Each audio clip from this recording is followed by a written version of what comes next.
자, 그럼 본격적으로 GAIC 2024의 문을 열어보도록 하겠습니다. 앞서 소개드린 대로 오늘의 첫 번째 세션은 AI 그리고 헬스케어 이 두 가지 섹터를 놓고 어떤 변화를 주도할 수 있을지에 대한 이야기를 이어가 보도록 할 텐데요. 오늘 첫 번째 세션은 김세훈 BCC글로벌 한국&동남아시아 대표님이 좌장을 맡아주실 예정입니다. 그리고 리처드 장 스트랫마인즈 대표님, 리난 리우 하이라이트 캐피탈 부사장님의 발표와 함께 셜리 후 오션파인 캐피탈 상무님, 김수민 UCK파트너스 대표이사님, 이동준 요즈마그룹코리아 대표이사님, 또 최윤섭 디지털헬스케어파트너스 대표파트너님을 패널로 모셔서 세션을 진행을 해보도록 하겠습니다.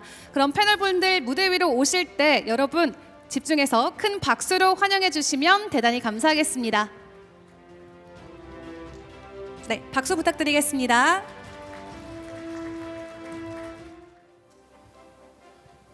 안녕하세요. 안녕하세요, 여러분. 네, 안녕하세요. 한번 해주시죠. 네, 자, 반갑습니다. 저는 그 BCC글로벌이라는 컨설팅 회사에 근무하고 있는 김세훈 대표라고 합니다. 너무 반갑고요. 2019년에 행사를 시작을 해서 벌써 행사가 지금 6회째인데요. 예, 제가 운이 좋게도 영광스럽게도 2019년 원년 행사부터 사회로 시작해서 이제 모더레이터까지 하고 있습니다. 첫 번째 세션을 맡는 영광을 제가 얻었고 오늘 많이 오셨습니다. 예, 여기 특히 이제 여기 홍콩에서 또 오셨고 셜리 님이 또 여기서 미국에서 리차드 장이라는 대표님이 오셨고 또 이제 베이징에서 하이라이트 캐피탈의 린난이라는 대표님이 오셨습니다. 여러분 이 행사를 위해서 각국에서 오신 우리 연사분들께 박수 한번 부탁드리겠습니다. 네. 자, 지금부터는 제가 이제 청중들이 외국인이 많기 때문에 영어를 사용하도록 하겠습니다. Ladies and gentlemen, it's very nice meeting you. My name is Winston. So first of all, we're going to start with a presentation from Richard Jhang, and then the next presentation is going to be handled by Linan from Highlight Capital. Richard, are you ready? Yeah. Okay. So before you start the presentation, could you introduce yourself a little bit, like you know? Okay, good. Yeah.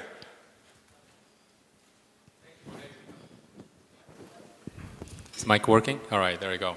Thank you for having me. I'm really honored to be here, and it feels like there are better experts than I, so I'm really honored to have this opportunity to speak to you. All right, so the theme is next-gen artificial intelligence. I might just ask a simple question. How many of you have invested in artificial intelligence startups so far? Anyone? Only the people on the stage? It's all right, so you're in for a good ride. Let me introduce myself and the firm first so that you have the context as to what kind of expertise or authority we may have on this subject. So Stratminds is a San Francisco-based venture capital firm focused on applied artificial intelligence. We started it back in 2018 when I founded the firm and said we're going to focus on applied AI. I had just left IBM. I was Chief Innovation Officer there, and I also had started applied AI business there. And even then, people thought that's crazy. AI is going to be a fashionable item that will just not withstand seasonality. Why do you do this? Don't do this, Richard. But as you probably have seen from news and many developments in this space, I think it was a good decision. So we are kind of unique in that we consist of partners that have very distinct expertise. So I gave you my quick background already, San Francisco-based, ex-IBM, and various tech firms, both small and big. And I used to be senior partner at strategy consulting firms like Strategy and Booz & Company or PwC. But my other partners, Anton, early founding designer, product designer of WhatsApp that became the most important communication app in the world, used by 3+ billion users. And Summer Kim, who used to run global research function for various products and UX at companies like Google, Meta, WhatsApp, Roblox, Microsoft. And Ari Fisher, who was with me at PwC, but went to Google and also helped Shopify go cloud. And of course, Shopify became the most important commerce company, at least in North America, and I might even argue for the world, because of new commerce pattern it drives. It has a greater global general merchandising volume than Amazon. So together, we have added over 2 billion users collectively, or actually it's gone over that now. So we actually know about how companies grow from 0 to billion and billion users and beyond. So that's one thing that makes us unique. The other part that makes us unique is that despite the fact that we focus on artificial intelligence, we actually have two distinct investment themes. One is something that you may expect of us. So we invest in great tech. What is the next generation of computing, next generation of artificial intelligence, next generation of web, etc. But the other part, because we have some amazing user experience experts, product experts, we also have human-centric thesis. So we focus on what technology advancement truly becomes usable, useful, and delightful to use. And these two investment theses makes our investment pretty strong. And we've done some really amazing investments and great work with the startups and large corporations alike. So this is the line we started with. So back in 2018, software is eating the world was a popular tagline because A16Z had just published a paper on this topic, but we dared to put some subtitle underneath it. We said software is eating the world, but AI is eating software and everything else. Yeah, put yourself back in 2018 when transformer architecture had just come out. This was controversial in many ways. So people thought that that's pretty daring to say something like this. But fast forward to 2024, nobody challenges this concept any longer. But you know, this alt line may have another relevance to consider, especially while we are all together here in Korea. Should we bring back and consider the questions once again? That is this hype or real? Because some of you may still think that AI is hype. And how fast is this really advancing? They say it's fast, but it's really faster than cloud or anything else before it. The third one is what stage should I target? Because, you know, by reputation, I'm not characterizing individual firms or people here, but by reputation, Korea generally prefers later stage investments. So, you know, it's a question worth visiting. And what geo should I target? Because it's extremely polarized. And what challenges must I overcome to be a good investor in AI? And what risks should I consider? And lastly, what about Korea? What else do we need to think about? I'm going to answer some of these questions really simply, and actually I have some demo material that I was hoping that I can share with you, but given the time limitation, if you approach me after the presentation, I'm happy to share the link so you can take a look at just how advanced things are getting. So is this hype or real? When I map out about 12 different world-changing disruptive technology advancements right now, not a single one can move to the next stage without artificial intelligence. This is not hype. This is the baseline with which any company, especially in tech, compete with one another. So to think that AI is hype may be more of a valuation concept, but not a business or technology concept.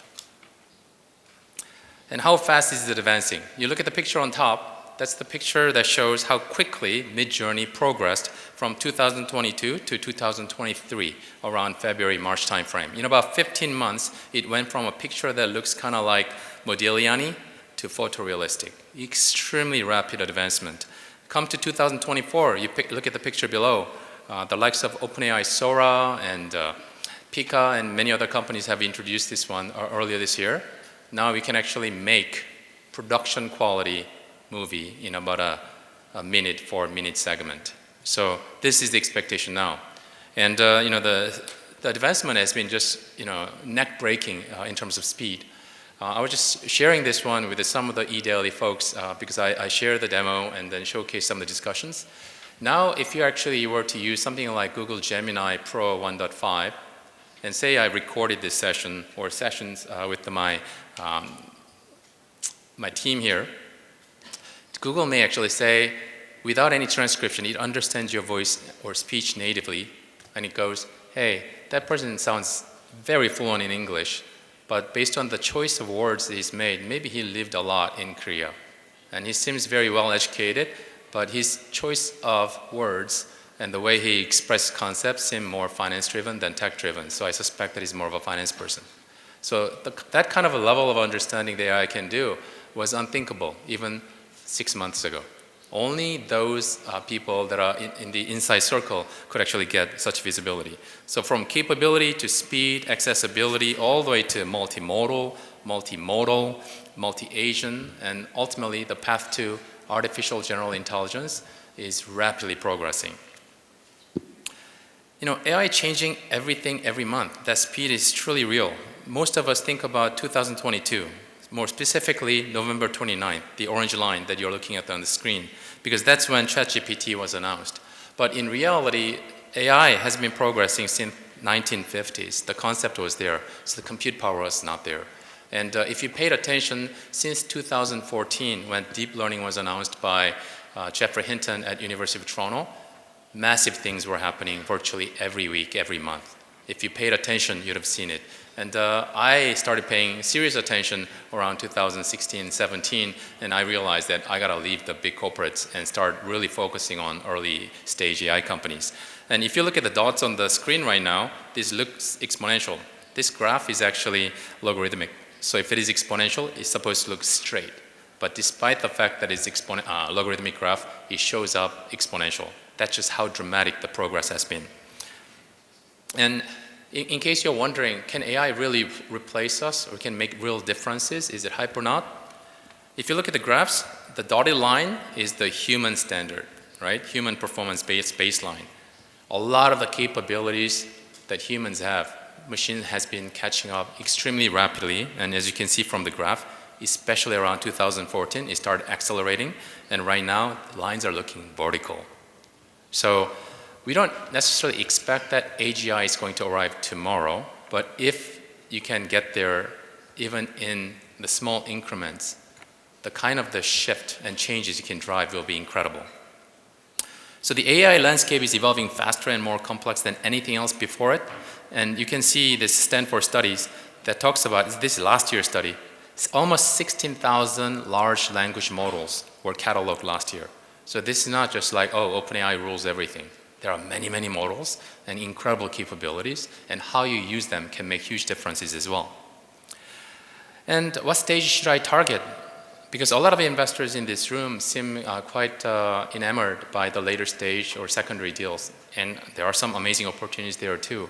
But if you're truly serious about getting the best return from AI, and if you are corporate investors who are looking for strategic angles, I think it's absolutely necessary to look at the early stage. Just look at the jump of valuation, but more importantly, in the AI space, companies in C stage or Series A become unicorns. And right now, groups of companies in Silicon Valley are working on a way to make it possible to generate a unicorn with just one founder. So do not underestimate the progress and the speed at which this happens. How about the geo? You know, AI renaissance is truly happening in San Francisco. Good companies are being born, or the best of the companies are being born in San Francisco, and the good companies born elsewhere are often moving to San Francisco. So they say about 82+% of all US investments in this category are concentrated in Silicon Valley. Not even really Silicon Valley, north of San Mateo, so more San Francisco than anywhere else.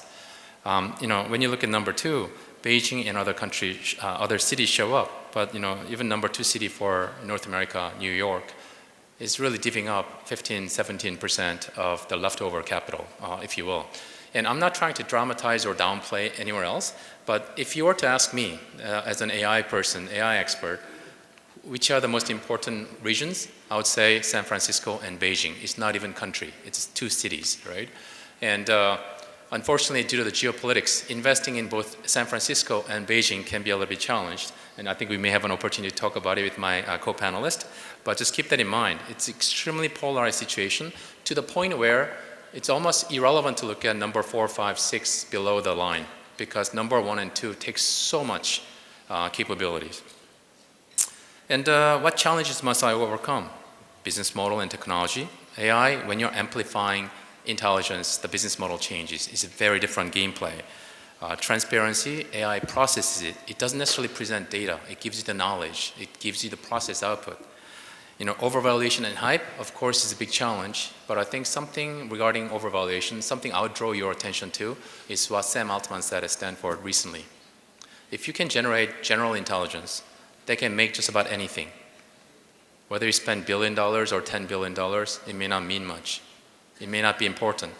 Because think about having an intelligence that can generate any app, any technology, any content, any song, any movies, or be the best hedge fund or stock traders. Would you care what price you paid? It'd be an incredible power. This is the reason why big tech firms are so focused on spending billions of dollars to strike the greatest partnerships and building the best AI engines right now.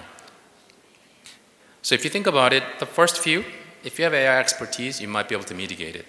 But one of the biggest challenges that the non-SF, non-Beijing investors are faced with is that inner circles are driving development of new unicorns. In fact, we knew that Anthropic was going to become the next unicorn when one of our friends moved to Anthropic early last year, right? So if you're not in the inner circle, how do you even access the deal? How do you even know that that company is going to become relevant? It's one of the challenges. And I started coming to Korea around March last year because I really want to help Korean investors gain better access and better understanding. So if at all interested, do approach me afterwards, and happy to share some tidbits. But access becomes extremely important. And even for risks, cultural, regulatory, sovereign, AI interest, geopolitical risks, many things exist. And many of you are experts in this space, so I don't necessarily need to touch on every one of this topic, but access to network continues to become a challenge. In fact, one of the deals we did recently was called Party Round by other investors and founders. Parties, you don't get to go unless you're invited. This deal, you couldn't participate if you didn't get invitation first by showing your value and the ability to help these companies. So in the age of AI, an amazing product could be just one model or prompt away from disruption. So this is something they need to keep in mind. It's just not the best feature or best product necessarily wins. You may need something much greater than simply having the greatest features and creating a greatest product sets, which is what you saw when Pika came out with the realistic video generation engine in January, February among founders and investors. We were wowed. But when OpenAI came out with the Sora, we all wondered, oh my gosh, Pika, popular just 3 months ago, might die as a result of OpenAI's innovation. And things like this is happening left and right. So having the expertise and access matters super, super, super. Lastly, the question I would ask is, what about Korea?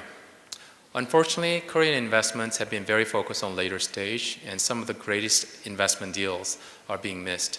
So in March when I came, I shared the information about Anthropic, Perplexity, the Grok and so forth, many of whom have became household names or unicorns in their own rights. Please do not miss them. But in Korea, the two things that I'll bring up to your attention is that whether you're a strategic investor or financial investors, you probably need to think about how to give something back to Korea. Because if you only care about the financial return, you may not be able to help Korea very much. But two things. One is how to actually make AI more accessible and more affordable for Korean companies. Imagine if everyone who pays for AI in Korea pays 10% more versus those in Japan, Taiwan, the US, then you're taxing Korean businesses extra 10%. You cannot let this happen, right? And you will need sovereign AI infrastructure to be able to equip Korean businesses with the success factors that will be quite critical. So that pretty much wraps up. We think that next-gen AI is the single most dynamic and single most important investment category, whether you're thinking about alternative investments or otherwise. So thank you very much for hearing me. Okay, Richard, thank you so much. Now we are going to have our special speaker, Linan. Linan, are you ready? Linan is from Highlight Capital, and she came here last night to be part of this show from Beijing. Yeah, thank you, Linan. Thank you. Dear distinguished guests, ladies and gentlemen, good morning to everyone. I'm Linan Liu, Chief Strategy from Highlight Capital, a tech fund, a private equity fund from China. First, I'd like to express my sincere gratitude to the organizer of this conference from eDaily for excellent work in organizing this conference, and also for your invitation, which brought all of us here.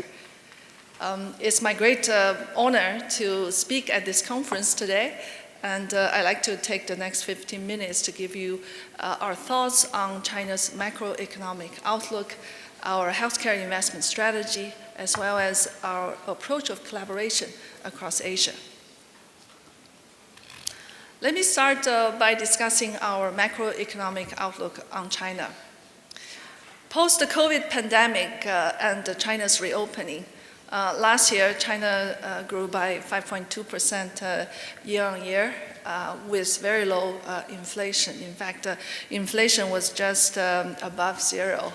So if anything, there has been somewhat of a deflationary pressure in China. That was in sharp contrast with what's going on in the outside world. For year 2024, the Chinese government set a very comprehensive economic performance target, which we show in this table. You can tell that the performance matrix is very similar to what has happened last year. So this, for us, is a very strong indication of policy intention of focusing on structural rebalancing while keeping growth stable. Growth this year so far, China had a very strong start. Q1 GDP growth beat expectation at 5.3% year-on-year growth. Such strong performance was attributable to robust growth in the manufacturing sector and also a gradual recovery in consumption. However, I think there's a still broad weakness of sentiment and also risk of weakness in aggregate demand in the economy, profitability pressure on businesses. I think this is pretty much shared across the world, that overall the operating challenges in light of geopolitical uncertainties and also very high cost of financing in the global market, and also downturn in the property sector. So we expect China will most likely step up macro policy support in the coming quarters. Specifically on fiscal policy, we expect China to accelerate spending on the fiscal aspect, for example, in terms of tax cut, in terms of fee reduction, in terms of consumption stimulative policies. The State Council released a set of new measures trying to encourage large-scale equipment replacement as well as consumer goods trade-in. I have to say these policies have had very good tractions so far this year. For example, during May holiday, sales of automobiles, of home appliances, as well as home decoration products all grew by about 4% year on year. And also service sector growth has also been keeping very strong momentum. May holiday, I think tourism revenue grew by 128% year on year, and air travels pretty much fully recovered back to pre-pandemic 2019 level. In addition to fiscal policy support, we expect monetary policy to continue to ease to support development of so-called new productivity forces. We are expecting another 10 to 20 basis point cut in medium-term liquidity facility lending rate as well as primary lending rate. We also expect further liquidity injection through reserve requirement ratio cuts. Structural policy, monetary policy tools will also be employed to support innovation, technology, and also to assist key areas of risks.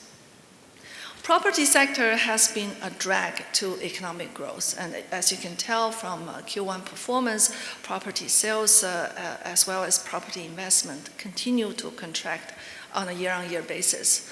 But I think the property sector downturn has been a major part of structural rebalancing as China is moving away from financing leverage-intensive sectors, low productivity sectors like the property sectors, towards more productive as well as light leverage conditions, for example, technology innovation.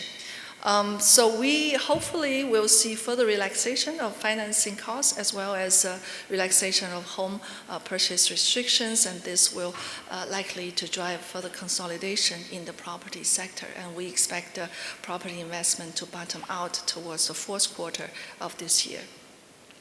On the demand side, as I said earlier, consumption has been a major driver for economic growth. In the first quarter, consumption contributed to 73% of GDP growth. Last year, consumption contributed to over 80% of GDP growth. So we definitely expect further policy measures to stimulate consumption.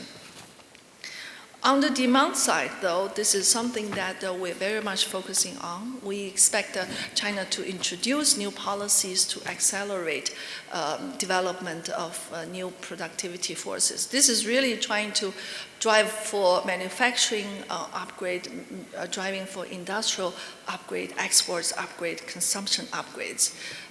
And the new so-called new exports, for example, in battery, in EVs, solar panels, and so on, those have continued to enjoy very robust growth. We feel overall the fundamental trend of economic recovery and long-term positive outlook remain unchanged. This is further evident in the most recent Politburo meeting by the end of April. That policymakers again recognize challenges to domestic growth as well as external conditions continue to deteriorate, and therefore they are very keen to continue pushing forward structural reform and opening up. And this is where we feel industrial policies will be very supportive to sectors that we are interested in investing. Artificial intelligence, thank you so much, Richard, for that very insightful and refreshing update. I feel I learned a lot. And from a policymaker standpoint in China, AI is now at a very crucial stage of development. Clearly, China has huge potential to see this sector as a way to boost productivity growth. But I would say Chinese policy for the time being is both to support growth as well as to maintain an open approach, more of a collaborative approach across all sectors, across regions, even globally, in terms of developing new tools, new ways of intelligence and so on. But also, China is very concerned with regard to risk and the fairness, access to data, protection, and so on. So we have been very active in looking into opportunities in AI in China, but also hopefully to fit into our expertise, especially in the tech sector, in the healthcare sector. So with that macro backdrop, what will Highlight Capital's investment strategy be? I'd like to quickly share with you, we are a relatively young fund. This is our 10-year anniversary. We are dedicated to create long-term value with a focus on chemical, biological, as well as material science.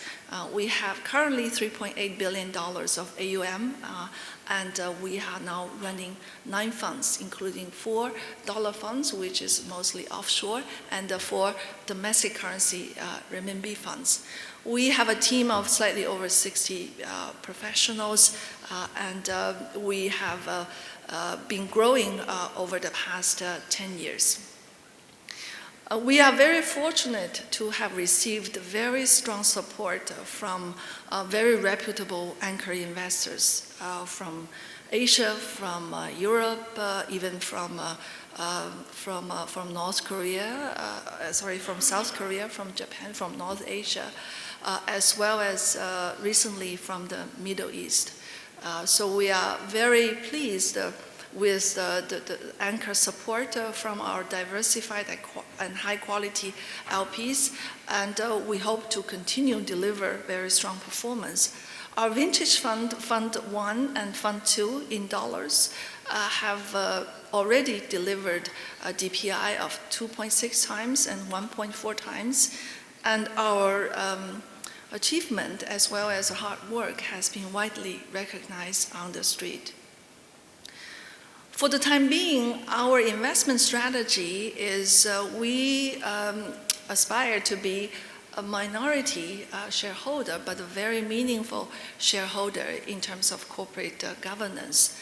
And we allocate up to a quarter of our portfolio into early stage, startup companies in the tech sector, and the rest will be investing into growing stage companies. And we have a couple of major themes, for example, pharmaceuticals, biotech, therapeutics, precision equipment, these are medical devices, consumer wellness, and industrial new materials. We have also been very fortunate to manage our exit very early on.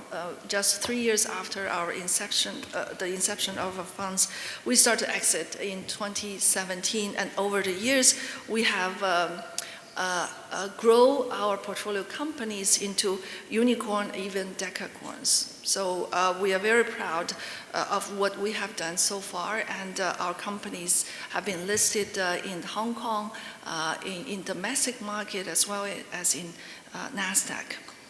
We're not just focusing on investment. We are also having very effective functional teams to manage or helping enterprises, entrepreneurs to grow throughout the life of the company. So we have built up various functional teams over the years, and we have regular meetings with these entrepreneurs, with these companies, and continue to deliver our value-added service to these companies. Lastly, I'd like to share with you some of the cases of a collaboration in Asia, basically to understand why we're here, why we are in Korea at this very moment for this conference. We are very keen to help grow both South Korean as well as Chinese healthcare industries. Korea is a very advanced market in the healthcare sector, with perhaps one of the best technologies globally. And China has a vast market, huge demand, and there, we definitely see very strong, complementary development needs from both sides. And we hope to partner with leading Korean enterprises to help them expand into China, take advantage of very strong brand recognition, technology recognition, as well as a very large consumer market base. In fact, our office is primarily in Asia, but we have also been expanding into other countries. For example, we recently set up our Tokyo office. We also have an office in Boston, trying to create an environment where we can capture regional opportunities, cross-border opportunities, specifically in the sectors that we have expertise on. We have had a couple of very successful collaboration, joint ventures in Asia, specifically in Southeast Asia, where we focusing on localizing manufacturing activities or licensing out specific patents, or we localize manufacturing as well as sales in the domestic market. Obviously, we are open to new mode of collaboration with Korean enterprises, but this is just so far a couple of our successful cases. So to conclude this presentation, Highlight Capital, we are a young and relatively small funds, but we have very big dreams to support growth in Asia healthcare industry with the help of our local partners, regional partners, and we welcome any of our interests. We can talk after the presentation. And also, thank you very much for listening, and wish you a very successful conference today. Thank you. Okay, thank you so much, Linan. Well, I love two speakers, these wonderful two speakers one time. I don't have to actually stop them. Anyway, thank you so much. So we have now 7 people on the stage. Wow, because this AI session is very popular.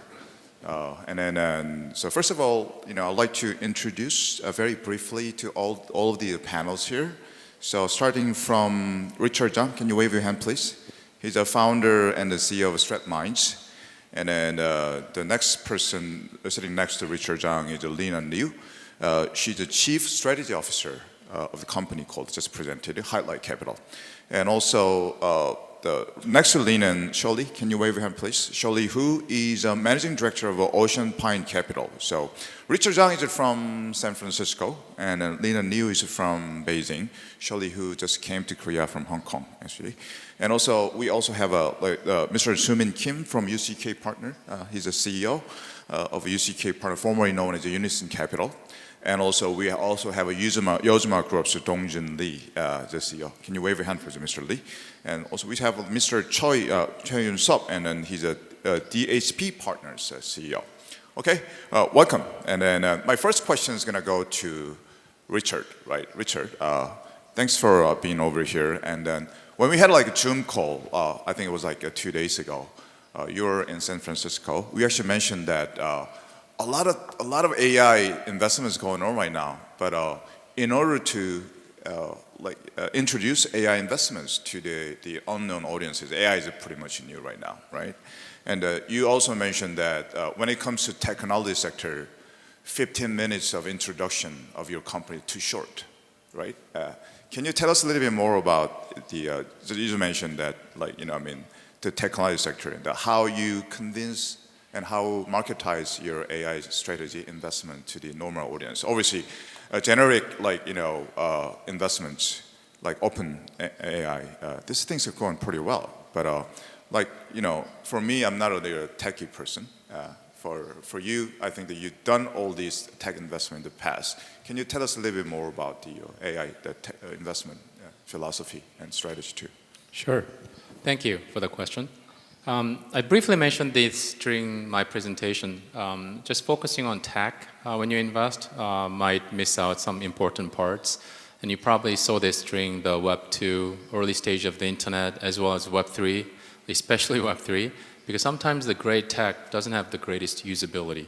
If it doesn't have greatest usability, enterprises and users do not readily adopt, and it can slow the progression, growth, and commercial success, which is part of the reason why we actually took a lot of efforts to scout the 2 partners who are amazing, the product and the UX, user experience experts. We think that that's really critical. They say there are fewer than 27 people or so in the world that have helped make products that go to multi-billion user stage. I'm talking about the leadership level or founder level people who have done that. Just think about a product like WhatsApp that's used by 3 billion users worldwide. I argue that that's the single most important telecommunication company in the world because so many people, 150 countries use them dominantly. So we look at the tech and UX, but because our partnership consists of the people who really understand how startups and enterprise markets and consumer sentiments and so forth correlate in terms of growth and success as a tech company, we also extend our help, kind of like what Linan talked about, her help to the biotech companies that she helps. We help with the business structuring, pricing, market penetration, product design, business simulation, try to figure out how to optimally grow the company and so forth. And that's how we gain access to some of the best and most interesting deal. In terms of how we market our investments to our LPs and investors, we take a couple of approaches. We tend to spend a lot of time with the corporates because corporate investors really need the strategic help when it comes to artificial intelligence. In fact, in some of the global conglomerates, both in Asia and elsewhere, we have been approached, and in some cases, we have been retained, not just for investment, but also for their strategic AI initiatives to displace my former strategy firms or the top-tier consulting firms, because what they found is that when it comes to AI, early stage access and visibility completely changes the perspectives of how to leverage AI strategically. So we tend to do that. But the second groups of investors that come to us tend to be the founders who've exited or family offices who understand what AI means to the investment portfolio. And some of these investors have actually exited from real estate almost completely, trying to go fully into the productivity space, kind of like the Highlight Capital's discussions. So there are some really interesting developments going on. And my hope is that we'll be able to extend some of this expertise to Korean investors and families and corporations. In fact, we start working with one of the Korean tech 기업, and when you show that we can do the business simulations and financial modeling, almost 10 million simulations in an hour or two to showcase how to actually optimize it when you use AI, it has been a refreshing and eye-opening moment for them. So that's the short version of the story. Okay. Thanks for your wonderful comment, Richard. So now I'm moving to Linan. So Linan, my first question to you is, according to AI Index 2024, China is a leading position when it comes to patent, like 35,000, as you mentioned that too. And also in China, as you know, the Baidu, Tencent, Huawei are implementing AI technology so much.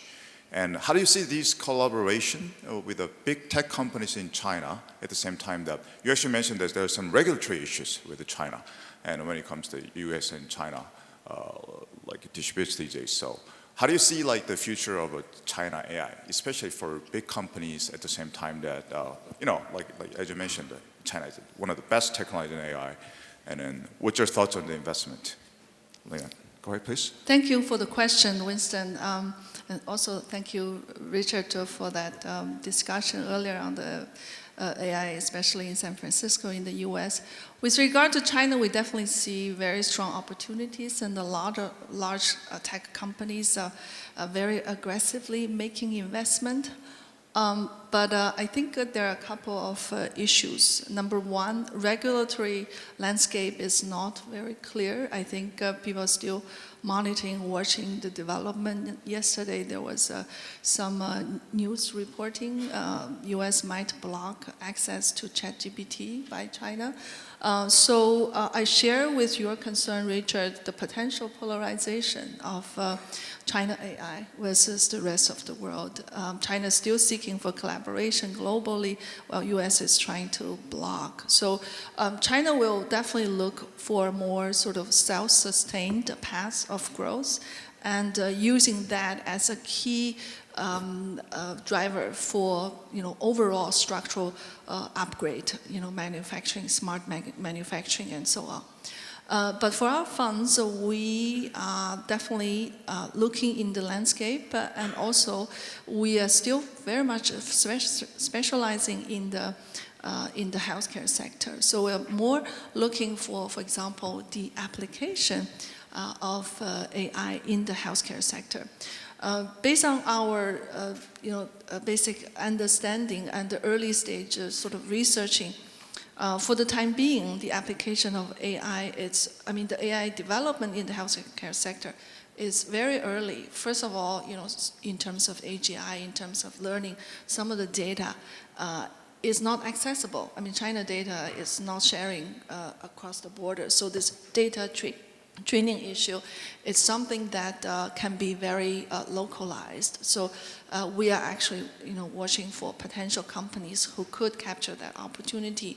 And we also feel there's, for the time being, China perhaps will focus on the infrastructure development.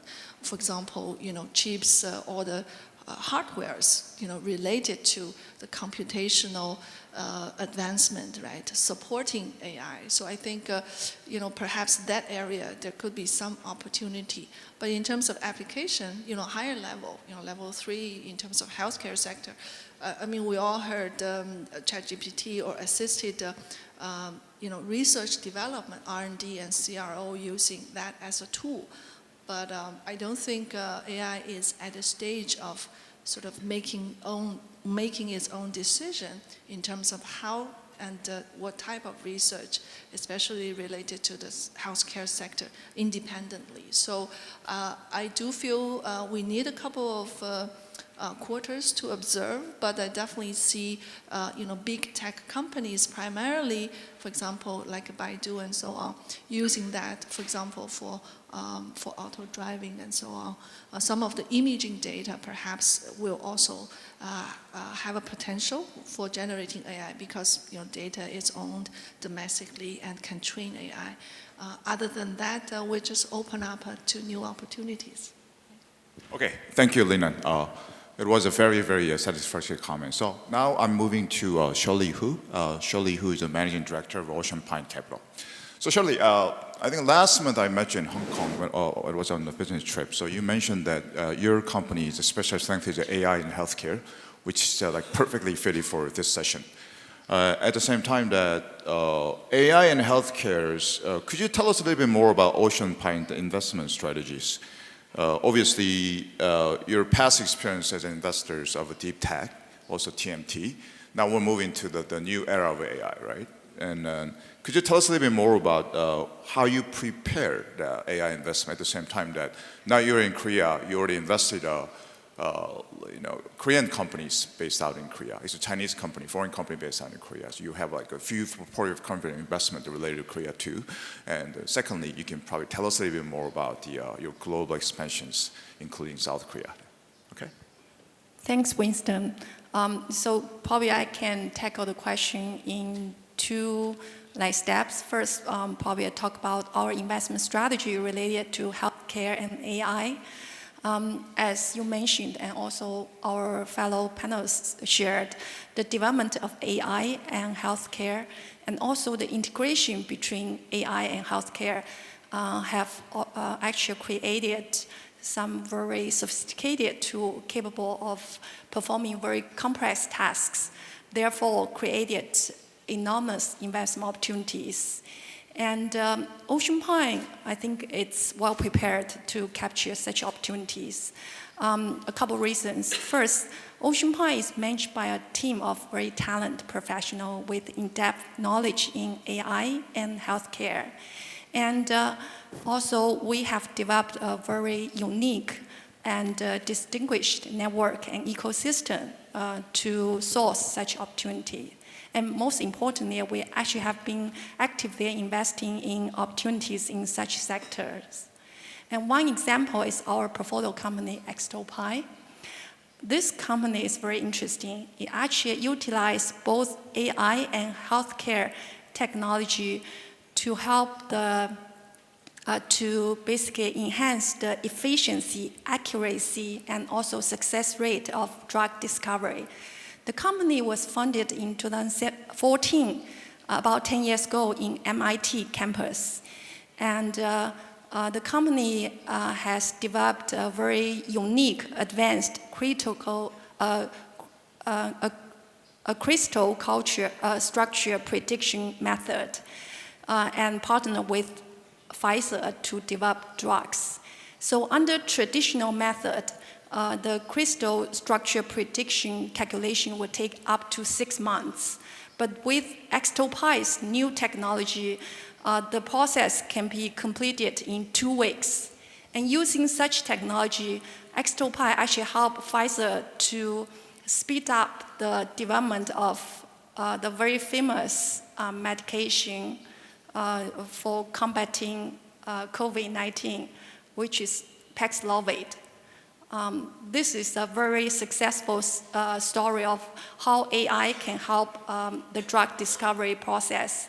And the company currently has more than 150 pharmaceutical companies as clients. And the company just filed for A1 in Hong Kong Stock Exchange.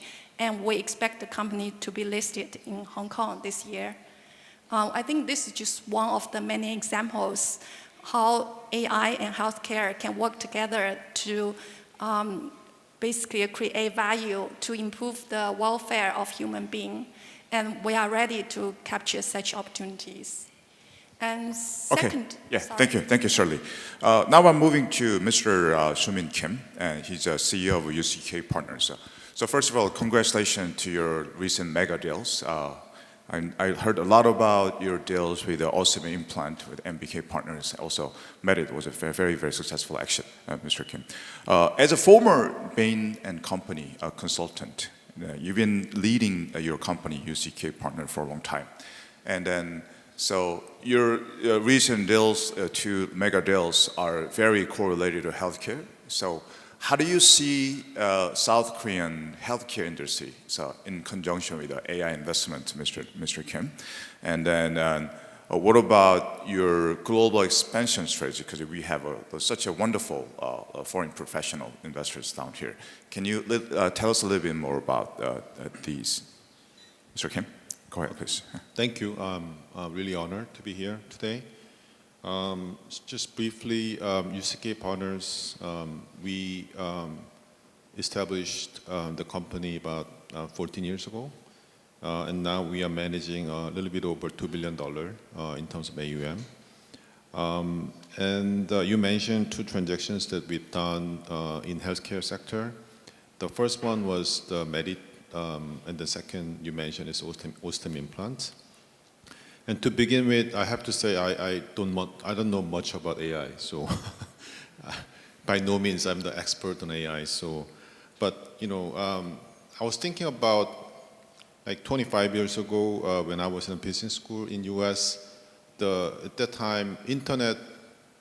Now it's nobody even talk about the word of internet, but internet was a big thing. And then I feel like internet back then was even bigger than AI now. So everyone talks about internet. A lot of investors and VCs that were investing in internet company. And then the fast forward, then some of the most valuable company in tech sector like Amazon.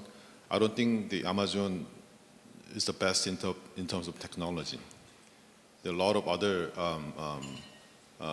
companies who had more innovative technology, but somehow Amazon become the most valuable company in the world. I think it's because they always focus on the customer first and work backward what they can do to meet the customer needs, as opposed to, oh, we have this great technology and how we can commercialize it.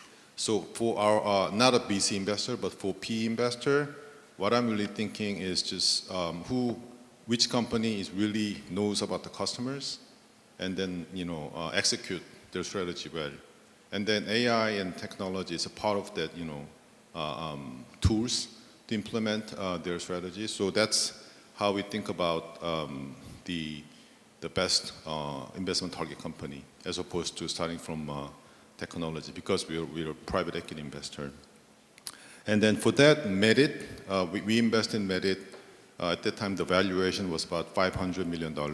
And then we exited at over $2 billion, the valuation. But Merit, they develop and sell, manufacture and sell intraoral scanner, which is scanner which scan your mouse, intraoral. And then that technology was there for a long time. But Merit hit the pain points of the customer, which is dentist. The intraoral scanner was too heavy and too expensive for dentists to use every day. But Merit, starting from the intraoral, starting from industrial scanner manufacturer, but they actually pivoted their strategy to become part of the dental industry, and they created much lighter and much affordable scanner, which take the industry by storm, and then actually won against the other like Danish company and U.S. company, which has much better technology over. So again, the important thing is that technology itself is important, but you have to really understand the company who can use the technology to sell better and make more profits and meet the customer's better needs. And for Oceanpine, same thing. The dental implant was developed by a Swedish company for 60 years ago. but Ostem now become the latest, but the number one selling, global selling company implants. What they really did is to address the pain point of the dentist. They need to train. They need training to do implants, but the other implant innovator, they didn't give them much training. So Ostem started to train dentists, and then they become the loyal to Ostem. So I mean that's how they become the number one in the world. So I always think about the company who focus on customers. And as for our strategy for healthcare investment, we want to invest in either healthcare device company or solution provider who have a potential to go beyond Korea, like Medit, number one in the world, Ostem, number one in Asia, including China. So that's our strategy, and there are a few interesting companies that we are discussing with the same approach that we took for Medit and Ostem investment. Okay, thank you so much. Now I'm moving to DHP, like Digital Health Partners, like CEO 최윤섭 대표님께 질문을 드리려고 하는데요. 최윤섭 대표님, since I'm speaking Korean, maybe you might need to have a receiver here. 제 질문은 그 의료 인공지능 회사들이 무엇을 고려해야 하는지에 대해서 묻고 싶고요. 특히 이제 산업계 투자자 입장에서 고려할 점을 한번 의료 인공지능 회사들, 의료 인공지능자들 참 많은데요. 이제 투자자 입장에서 무엇을 고려를 해야 되고 어떻게 커머셜라이즈 할 수 있는지에 대해서 설명해 주시면 감사를 드리겠습니다. 네, 오늘 다들 영어로 하셔가지고 저는 오디언스가 한국인 분들 많으시니까 한국어로 하겠습니다. 저는 그 디지털 헬스케어 파트너스라고 하는 업계에서는 이제 DHP라고 보통 알려져 있는데요. 그 디지털 헬스케어 전문 투자사의 대표를 맡고 있는 최윤섭이라고 합니다. 저희 회사 소개 잠깐 드리면은 이제 저 2016년도에 창업해가지고 지금까지 40개 정도의 디지털 헬스케어 스타트업에 그 의료인공지능 포함해서 투자를 해왔었고, 저는 이제 이 분야로 이제 박사 학위를 받고 이 디지털 헬스케어를 한국에 이제 소개하는 사람 중에 한 명이고요. 원래 이제 오늘 보통 이제 투자 백그라운드 분들이 많이 계신 것 같은데 저는 원래 이 분야의 도메인 엑스퍼트로 시작해가지고서 뭐 서울대학병원 교수하다가 이제 한 8년 정도 전에 이제 이 투자 회사 만들어가지고 이 분야 투자를 하고 있습니다. 전반적인 오늘 이제 국내에 있는 의료 인공지능 인더스트리의 랜드스케이프 같은 거 조금 말씀드리면 좋을 것 같고, 방금 질문하신 이제 투자자로서 어떤 것들을 많이 봐야 하는지 말씀을 드려보면 좋을 것 같아요. 시간이 길지 않아가지고 일단은 한국에 지금 이제 디지털 헬스케어 의료 인공지능 포함해서 글로벌에서 손꼽히는 선진국 중에 하나입니다. 아마도 이제 되게 보수적으로 보시는 분들이 많이 계실 텐데, 아까 말씀하신 미국 정도를 제외하면은 이제 뭐 기술이든 뭐 임상이든 규제이든 인더스트리 산업이든 모든 걸 포함해가지고 이제 한국이 미국 정도를 제외하면 가장 잘한다고 말씀드릴 수 있을 것 같고요. 그만큼 전방위적으로 지금 이 의료 인공지능 디지털 헬스케어 분야의 생태계가 전방위적으로 만들어지고 있다, 이렇게 볼 수 있을 것 같습니다. 연구 같은 경우에도 지금 뭐 한국에서 뭐 서울대학병원이나 서울 아산병원 같은 곳들이 굉장히 좋은 연구 하시면서 임상적으로도 연구적으로도 많이 이제 글로벌 연구를 리딩하고 있는 상황이고요.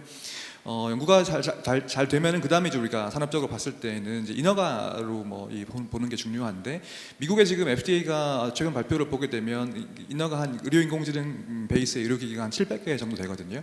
한국은 2018년도에 1호 인허가가 시작돼가지고 뷰노에서 만든 인공지능으로 시작해서 지금 최근 발표 보면 한 230개 정도가 되는 것 같습니다. 그래서 개수로 볼 때도 지금 한국이 굉장히 많은 인공지능이 인허가를 받아가지고 있고요. 그 이후에는 결국에 우리가 특히 규제 같은 경우에도 아까 몇 분 말씀하셨습니다만은 한국은 규제가 굉장히 클리어합니다. 그 한국이 지금 특히 의료인공지능 분야에서는 규제를 글로벌 쪽에 선도하고 있고, 되게 합리적이고 일관적이고 예측 가능한 규제를 지금 한국에 가지고 있기 때문에 최근에 미국 FDA 같은 경우에도 이제 한국 규제를 많이 참고하고 있고, 저도 지금 그런 가이드라인 만드는 곳들 전문가 협의체 참여하고 있습니다만은 아까 말씀드린 230개의 인공지능이 그런 가이드라인 기반으로 이 인허가를 받게 된 것이죠. 그걸 리처드님께서 발표하셨던 이제 이 생성형 인공지능 같은 경우에도 FDA 아직 그 관련 가이드라인은 없습니다. 한국은 지금 저도 어저께도 회의 참여하고 왔는데 발빠르게 이제 시각처에서 그 생성형 인공지능 의료기기 관련해 가지고 가이드라인 만드는 작업 이미 시작했고요. 그런 그 규제를 선도하고 있다는 거 말씀을 드려서 이런 생태계 이 의료 인공지능 산업 생태계가 굉장히 잘 만들어지고 있다는 말씀을 드리고 싶습니다. 병원 도입도 지금 뭐 최근에 루닌 같은 기업들 많이 아실 텐데요. 최근 발표 보면 3,000개 이상의 병원에 지금 글로벌리 도입하고 있다는 얘기가 되고 있고, 특히 이제 이 산업계에서는 이제 우리가 투자하시는 분들이니까 상장이 굉장히 중요한 마일스톤인데, 뭐 잘 아시는 루닛이나 뷰노나 뭐 JLK 같은 기업들이 이제 최근 몇 년 동안 상장을 되게 활발하게 하면서, 특히 뭐 요즘에 여러 인공지능이 주목을 받으면서 이제 주가도 되게 좋아지고 있는 상황이고, 특히 작년 같은 경우에는 이제 특히 루닛이 저희 뭐 이 디지털 헬스케어 의료 인공지능뿐만이 아니고 전체 코스닥 시장에서 봤을 때도 가장 주목받는 회사 중에 하나였기 때문에, 특히 저희 산업계 저희 분야 입장에서는 한국에서 조단위 기업 나오느냐가 굉장히 중요한 이슈였는데, 루닛이 이제 그 시가총액 3조 원을 찍으면서 그 마일스톤이 이제 이 달성이 되었습니다. 뭐 그런 부분들이 이제 인더스트리에서 되게 중요한 부분들이었고요. 투자 측면에서는 사실은 이제 우리가 크게 보면 이게 이 아주 퍼블릭을 위한 일반인들이 사용하는 의료 인공지능이냐, 아니면 병원에서 의사들이 사용하는 인공지능이냐 구분하는 것이 되게 중요하고요. 후자인 경우라면 결국에 의료기기의 일종이기 때문에 기존의 의료기기로서의 문법에 따르는 게 되게 중요하다고 봅니다. 몇 가지 뭐 당연한 증명해야 하는 것들이 뭐 안전성이나 효과성 증명해야 되고, 그 이후에 이제 이게 특히 실제 환자를 치료를 더 잘 할 수 있냐, 아웃컴을 더 잘 개선할 수 있냐를 증명하는 게 중요하고요. 그 이후에는 결국에 이걸 누군가 돈을 내고 사줘야 하는데 병원과 의사를 설득을 해야 되는 게 중요하기 때문에 결국에 우리가 이 비급여로 특히 병원에서 이 의료인공지능을 회사에서 돈을 주고 구매하면은 병원이 돈을 더 많이 벌 수 있냐 하는 측면에서 접근하는 것이 중요하고, 그러면 비급여라든지 혹은 지금 최근에 이제 국민건강보험에서 첫 번째 급여 주는 케이스가 나오기 시작했는데, 급여를 통해서라든지 병원이 돈을 더 잘 벌 수 있냐 하는 관점에서 접근하는 것이 중요하고요. 기술도 중요하지만 결국에 우리가 투자하고 이제 사업을 하는 것이기 때문에 이 일반적인 의료기기 회사와 같이 이 회사가 이제 그런 돈을 잘 벌 수 있냐의 관점에서 보는 것이 중요하다고 생각합니다. Thank you, Mr. Choi. Appreciate your comment here. Now I'm moving to 요즈마그룹's DJ Lee. So DJ Lee, 요즈마그룹 is famous for tech investments. At the same time, 9 years ago, Chairman Enlis Lilahir, I don't know how to pronounce this very much. 9 years ago, the Korea office is established. And then now, I think not too long ago, 요즈마그룹코리아 formed a partnership with Richard Jhang's company, and then Stratminds. And then there must be a reason why you form a partnership with Richard Jhang. And then how's the AI investment landscape in Korea and outside of Korea? Could you tell us a little bit more about the background, why you form a partnership with Richard Jhang? At the same time, the current sentiment of investments of AI, both Korea and outside of Korea, please. 제가 영어로 해야 될지 한국말로 해야 될지 뭐 편한대로 하시면 됩니다. 혼란스러운데 뭐 저기 최 대표님 덕분에 제가 한국말로 또 이어서 해보겠습니다. 그 요즘에는 이스라엘에서 오는 벤처 캐피탈이에요. 그래서 저희가 이제 주로 투자하는 포트폴리오들은 대부분이 다 미국이나 이스라엘 기업들에 포진되어 있고요. 그러면서 저희가 우연찮게 덕분에 많은 해외에 있는 VC들이랑 일할 수 있는 기회가 있었던 것 같아요. 그 이제 스트랩마인즈랑 저희랑 최근에 이제 파트너십을 맺고 이제 실리콘밸리에서 투자를 할 수 있는 계기를 만들게 됐는데, 그 배경은 다른 것 같습니다. 저희가 AI라고 하는 요즘에 핫한 이런 키워드를 봤을 때 국내에 있는 기업들에 투자를 하고 국내에 있는 AI 스타트업들이 성장한 것도 당연히 저희가 원하는 방향이긴 하지만, 이 회사들 더 잘 보려면 글로벌에 어떤 트렌드가 있는지 봐야 될 것 같아요. 그게 당연히 미국이나 중국처럼, 특히 실리콘밸리처럼 AI 사업 생태계가 발전한 나라들을 보면서 저희가 배워야 될 것도 있고, 그들을 보면서 국내에 있는 AI를 투자하면서 그네들이 얼만큼 경쟁적으로 아니면 비교적으로 우위에 있는지를 판단할 수 있는 그런 눈을 갖고자 한다면, 당연히 해외에 있는 유명한 해외에 있는 전문성을 띈 그런 VC들이랑 일해야 된다는 판단에 스트랩마인드 선택하게 된 거였었고요. 그 지금 미국 같은 경우에는 뭐 A16이라든지 뭐 세콰이어라든지 이런 대형 이제 VC들이 AI에 대단히 투자를 하고 있지 않습니까? 특히나 뭐 최근에 SKT에서 뭐 엔트로픽에 1,300억 투자했지만 그 이후에 바로 이제 미국의 빅텍에서 한 5조 정도 투자를 하고 완전 묻히게 됐거든요. 그러니까 결국에는 저희가 어세스할 수 있는 잘 아는 기업들은 너무 큰 밸류에이션을 갖고 있는 기업들이고 실제로 저희가 투자해야 되는 작은 시딩단에 있는 것들은 저희 눈에 들어오지 않는 딜들이 많은 거죠. 근데 그것들을 보려면 우리가 한국에 앉아서 볼 수 있는 건 굉장히 제한적이고 해외에 있는 안테나 역할을 할 수 있는 분들을 통해서 그런 딜을 소싱하고 투자해야 된다는 보고 그렇게 투자했을 때 그거에 대한 우리는 트렌드를 캐치하고 그거에 대한 어떤 그 인사이트를 바탕으로 국내에 투자해서 국내에 있는 기업들이 더 성장할 수 있게 만드는 것들. 그게 저희가 이제 그 스트랩마인드랑 파트너십을 맺게 된 그 계기가 됐던 것 같고요. AI는 그냥 아까 말씀드렸던 것처럼 하나의 큰 파도였던 것 같아요. 파도인 것 같아요. 그러니까 이게 무슨 뭐 과거에 저희가 경험했던 인터넷에 열리는 세상처럼 그냥 이건 기반 기술이 되고 어떤 시스템이든 어떤 뭐 서비스든 다 인베딩이 될 이런 기술이기 때문에 우리가 AI라고 하는 걸 특별히 보겠다라기보다 AI에 얼만큼 더 잘 이제 구현이 되고 잘 적용돼 있다를 보는 게 중요한 것 같고요. 그러니까 저희도 당연히 이제 투자하는 입장에서 이런 AI에 대한 것들을 보긴 하겠지만 AI만 보겠다라는 것보다 AI를 얼만큼 이걸 잘 구현해 놓는가 그리고 이런 것들을 얼만큼 더 적용을 잘 해서 더 유저들이 편하게 만들 수 있는가를 보는 것들이 저희가 봐야 될 방향인 것 같아요. 뭐 헬스케어를 예를 들더라도 마찬가지입니다. 헬스케어도 지금 뭐 굉장히 빠르게 성장하고 있는 산업 중에 하나긴 한데 헬스케어만 보겠다고 해서 헬스케어에 있는 AI를 보지 않는다는 얘기는 아니지 않습니까? 그러니까 AI도 보고 헬스케어를 보되 거기에 AI가 얼만큼 많이 적용되어 있는지 잘 적용되는지 보면서 그 산업에 대한 어떤 성장세나 그 기업에 대한 그 업사이드를 보겠다라는 부분이고 이게 비단 뭐 헬스케어뿐만이 아니라 다른 영역도 마찬가지일 것 같아요. 뭐 바이오도 마찬가지일 거고요. 그리고 뭐 이런 뭐 그런 그 뭐 소프트웨어나 앱 같은 것들도 얼만큼 AI가 잘 구현되는지 보는 것들이 이거는 그냥 우리의 바탕에 깔려 있는 그런 이런 기반된 기술이기 때문에 이것들을 저희가 빨리 캐치하고 배우는 게 중요한 것 같고 그리고 비단 이제 뭐 스트랩마인뿐만 아니라 뭐 이스라엘에 있는 또 다른 미국에 있는 또 다른 뭐 중국에 있는 그런 파트너들과 계속 협업을 하면서 이런 스카우팅을 하고 기술 트렌드를 캐치하고 좀 더 이제 선진화된 어떤 그런 그 인더스트리의 변화들을 감지하는 것들이 저희의 투자 전략으로 보시면 될 것 같습니다. 감사합니다. 예, 너무 좋은 말씀 많이 해주셨고. Now moving to our main presenters, I'd like to ask a question to Richard. Richard, your presentation is very impressive. So one of the questions I'd like to ask is, because of AI, Warren Buffett said this is like a genie's lamp, you know. And then because of AI, a lot of people could be faked, you know. I mean, he said because AI could be dangerous, you know. We got to be really careful. So when it comes to AI's investments, also flourishment of AI, what do you think about this ethical value? Like how we overcome this ethical value in the future using technology? At the same time, that we have, you just mentioned that Beijing and San Francisco. My second question is two mega cities where AI is booming. Like you might probably have questions to Linan from Beijing, and then two countries of collaboration, U.S. and China. It could be quite a little bit tricky, you know, right? Okay, yeah. Go ahead, please. All right, how much time do you have? We only have 2 minutes, maybe 5 more minutes, you know. Sure, that's a pretty loaded question. Okay.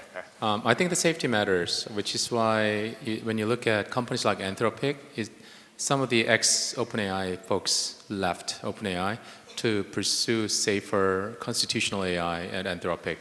Not saying one is better than the other, but I think the fact that we have engineers and researchers thinking about how to make safer and more beneficial artificial intelligence, I think is a great movement, and there's a lot of discussions going on. So there's discussions about collaborative regulations and standard setting between US and China, and then EU, US also have work underway. The challenge is that not enough people understand AI well enough, how far and how fast it's progressing. So trying to regulate it or set the safety boundaries and guardrails without sufficient understanding, or trying to get the understanding before you regulate it, it may cause some of the lagging effect. And there are, my co-panelists and some of the audience have mentioned that they think of AI almost like the internet. I may propose a slightly different view. To me, AI is more like the nuclear energy. If you use it poorly, it's like the nuclear warheads. If you use it well, it becomes a clean energy source that can benefit much of humanity.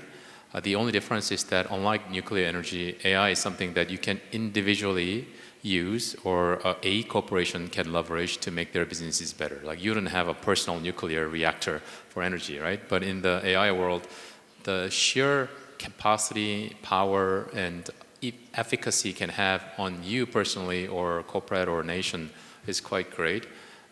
So I think you may want to think about this with a slightly different lens. Before I pass on to Linan, one thing I would say is that if you go to places like ICML, one of the biggest AI conferences in the world, it was supposed to take place in Seoul last year, but it happened in Hawaii instead on the last minute. Not sure exactly why. I hope next one coming up, you may have an opportunity to participate and really hear it yourself as to what's happening with AI. But regardless of the geopolitics, when you look at all the research paper being published, all the studies and names of researchers that are coming, rising above and beyond, you'll find that number of researchers and the leading minds are people with the Chinese names, as well as the American or European names, but a lot of Chinese names. So the way I look at it is that AI is more than just a geopolitical consideration. It's for humanity, and from that perspective, I think more collaboration and more diverse values that brought together, the better for humanity. So I'm hoping that we can find the peaceful ways to approach this collectively and collaboratively, rather than treating this like the Cold War back in the days. So Linan? Thank you, Richard. I fully agree. I do feel it definitely need collaborative effort across the world in advancing AI. But specifically on China, I think a couple of challenges. Number one, the ethic issue, I think, is definitely regulated on a data cleaning stage. So I think on China's internet, some of the quality of the data may not be as precise or as of higher quality as in the US. So that's where I feel there could be very tight regulation during, who can clean the data, what can be the sort of the qualified data, right, to be used for AI training. So this is something that I believe regulation tend to be more conservative. And from a policymaker standpoint, if they are taking any risk, they want to make it controllable, right? If this is something that beyond their control, I definitely see the risk of sort of holding back, right, development of AI in China. But on the other hand, I think there's a lot of debate, lots of concern that AI perhaps will replace human capital. And given China, 1.4 billion people, almost 800 million of labor force. So I guess the willingness to, using AI to, sort of replace human labor is not very strong. I mean, given there's a, vast labor forces that has to be utilized. And, if anything, concern is a lot of college graduates perhaps having trouble finding a job. So I think these are the potential risk areas for China's regulation to be tighter than necessary, and that could be a risk for companies. That's why we are very carefully monitoring progress and the regulatory effort on this front. Thank you. Okay, so sorry to say this, time is up right now. Thank you so much, all these speakers on stages. Please provide a round of applause to these professionals. Okay, I can't hear this. And then I look forward to seeing you, everybody, and then 2025, May next year, okay? If I don't get fired, but anyways. Thank you so much. Yeah, bye-bye. 네, 수고해주신 모든 좌장님, 발표자님, 그리고 패널분들께 다시 한번 큰 박수 부탁드리도록 하겠습니다.